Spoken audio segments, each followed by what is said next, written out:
हाँ तो भाई फिजिकल की तैयारी कैसी चल रही है आप सभी बच्चों की, पहले तो ये बता दो। आरपीएफ कांस्टेबल वाले बच्चे बहुत ही ज्यादा परेशान हैं रिजल्ट को लेके। सर रिजल्ट कब आ रहा है, कुछ अपडेट हो तो जल्दी से बता दीजिए।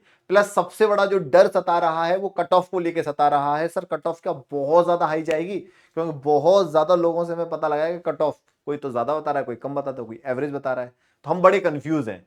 आंसर की भी देख लिया आप लोगों ने, स्कोर भी चेक कर लिया। अब जिसका 70 आ रहा है, 60 आ रहा है, 65 आ रहा है, उसका सिलेक्शन होगा या नहीं होगा। तो सबसे पहले तो मैं आपको यह बता रहा हूं, अभी ऑफिशियली एक और आरटीआई का रिप्लाई आया। पहले भी न्यूज़पेपर के माध्यम से आपको बता दिया था कि कितने बच्चों ने फॉर्म फिल किया था और कितने बच्चों ने पेपर देने के लिए एग्जाम हॉल में बैठे थे। तो बच्चों एक और आरटीआई का रिप्लाई आया जिसमें साफ साफ क्लियरली आप लोगों को यहां बताया गया है। मैं पूरी डिटेल में आपसे चर्चा करने वाला हूं, कट ऑफ को लेके भी, रिजल्ट को लेके भी। तो सभी बच्चे इस वीडियो को पूरा देखना जरूर से, ध्यान से। कि यहां अगर मैं बात करूं आरपीएफ कांस्टेबल 2025 की कट ऑफ को लेकर चर्चा करूंगा, लेकिन कट ऑफ कम जाने के कुछ आसार लग रहे हैं, कुछ कारण हैं, कुछ फैक्टर हैं, उस पर डिस्कस कर लेते हैं। क्योंकि बच्चों जो फॉर्म डालने वाले बच्चे थे वो कितने थे आप ये बताओ? 45.5 लाख के आसपास बच्चों ने फॉर्म डाला था, क्योंकि उम्मीद नहीं थी कि इतने फॉर्म आएंगे जब हम तैयारी कर रहे थे। लेकिन जब बच्चा पेपर देने के लिए गया तो भाई 50% बच्चे ने पेपर नहीं दिया। 50% बच्चा भी पेपर देने के लिए एग्जाम हॉल में नहीं बैठा। और जो पेपर देने के लिए गए थे उसमें से बहुत सारे बच्चे सीरियस नहीं थे, क्योंकि उनको लग रहा था वैकेंसी बहुत कम आई है, 4208 पद हैं, ये पद बड़े हैं नहीं, तो नंबर ऑफ चांसेस बहुत कम है कि इस बार हमारा सिलेक्शन हो। इसी बीच एनटीपीसी की बात चल रही थी, ग्रुप डी की भी बात चल रही थी, और बहुत सारी वैकेंसी आई हुई थी, तो बच्चा वहां बिजी था। तो ये बात हो गई। अब बात आती है सर पेपर। तो पेपर भी बच्चों इतना आसान नहीं था। मैथ्स आप देख लो, उसकी रीजनिंग चलो कह भी सकते हो, रीजनिंग के कुछ क्वेश्चंस अच्छे खासे थे, मैथ्स के भी कुछ क्वेश्चंस काफी अच्छे थे। तो आप ये नहीं कह सकते पेपर बहुत आसान था। पेपर इतना आसान नहीं था।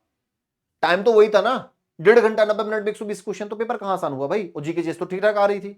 तो आप ये कहोगे 100 पार कर जाएगी कट ऑफ रॉ मार्क्स, तो वो पॉसिबल नहीं है भाई। अब ये सोचो 4208 पद है, अगर 10 गुना बच्चा आपको बुलाए, आप 10 गुना बच्चे को अगर वो बुलाएंगे तो 42,080 बच्चे को पास करना पड़ेगा। तो 42,080 कोई कम डेटा नहीं है।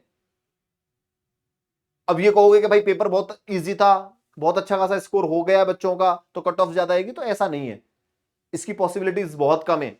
कुछ बच्चे होते हैं, मान लो 1000, 2000, 10,000, 15,000 बच्चे होंगे जो अच्छा स्कोर करके, सभी बच्चे 42,000 के आसपास सभी बच्चे अच्छा स्कोर कर देंगे? तो इसीलिए बच्चों कट ऑफ के चांसेस थोड़े से कम है। अब मैं आपको कट ऑफ बताऊंगा तो आपको लग सकता है यार ये क्या बता रहे हैं, इतनी कट ऑफ कैसे जाएगी? ठीक है, लेकिन एक बार फिर भी देख लीजिएगा आप लोग, यही रहेगा। क्योंकि बेटा जो इसका फिजिकल है ना, फिजिकल इतना आसान नहीं होता है। फिजिकल इतना आसान नहीं होता है। 30 से 35% बच्चा मुश्किल से इसका फिजिकल पास कर पाता है, जो रेशियो रहता है। 30 से 35% बच्चा मुश्किल से पास कर पाता है। तो तुम में से भी बहुत सारे बच्चे ऐसे होंगे जो फिजिकल की तैयारी कर रहे होंगे, उनको बहुत ज्यादा दिक्कत समस्या हो रही होगी। ठीक है, तो भाई ये मेरी तरफ से एक एक्सपेक्टेड कट ऑफ है कि इतना रॉ मार्क्स आपका आ रहा है। मैं ये कह रहा हूं, मान लो किसी बच्चे के 75 नंबर है, 76 क्वेश्चन है, वो हिम्मत हार के बैठ गया कि मेरा नंबर नहीं आ रहा है, और क्या पता आपका रॉ मार्क्स 75 था, कुछ नॉर्मलाइजेशन मिला और आपका स्कोर 80, 81, 82 हो गया, और कट ऑफ इतनी गई आपकी, और आपका सिलेक्शन हो गया। आपने तो फिजिकल की तैयारी नहीं करी, तो आप तो फिजिकल से वैसे ही बाहर हो जाएंगे, क्योंकि फिजिकल इतना आसान होता नहीं है।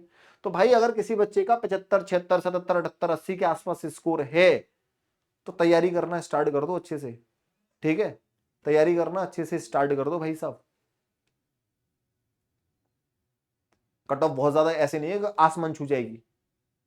तो जनरल वाले बच्चे अगर इस कैटेगरी में हैं, गर्ल्स वाले इस कैटेगरी में हैं, तो तैयारी कर लो अच्छे से फिजिकल की, ये मौका दोबारा नहीं मिलेगा। ऐसे ही ओबीसी वालों का ये डेटा रहने वाला है, ये देख लीजिए। एससी वालों का ये रहेगा, एसटी वालों का ये डेटा रहेगा, और एक्स सर्विसमैन का ये इतना स्कोर अगर आप लोगों का बन रहा है तो आप तैयारी करिए फिजिकली। मैं आपसे यही कहने आया हूं बच्चों। ठीक है, कोई दिक्कत, कोई समस्या, कोई डाउट, कोई कंफ्यूजन है तो कमेंट बॉक्स में लिख दीजिएगा, 100% उस चीज का रिप्लाई करेंगे। और आरपीएफ कांस्टेबल वाले बच्चों के साथ पहले भी खड़े थे, अभी भी खड़े हैं। कुछ भी आपको लग रहा है तो एक बार कमेंट करना, मैं 100% आपको उसका रिप्लाई करूंगा। थैंक यू, राधे राधे बच्चों।